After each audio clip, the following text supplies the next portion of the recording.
नमस्कार दोस्तों, भोजपुरी न्यूज में आपका स्वागत है। दोस्तों, सबसे पहले बात करते हैं दबंग खेसारी लाल यादव जी के बारे में, जो कि बहुत बड़ा मूवी आ रहा है। मूवी के नाम है बोल राधा बोल। इस मूवी को शाम को 4:30 बजे वेब म्यूजिक के यूट्यूब चैनल पर रिलीज होने वाला है, तो देखिएगा, बवाल धमाल मूवी होने वाला है।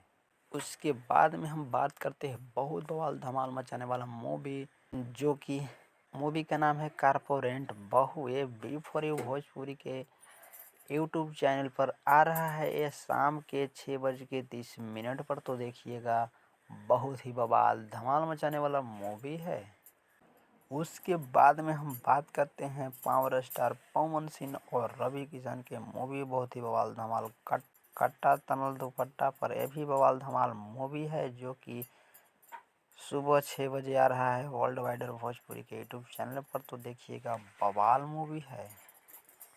देखिएगा, बवाल धमाल मूवी होने वाला है।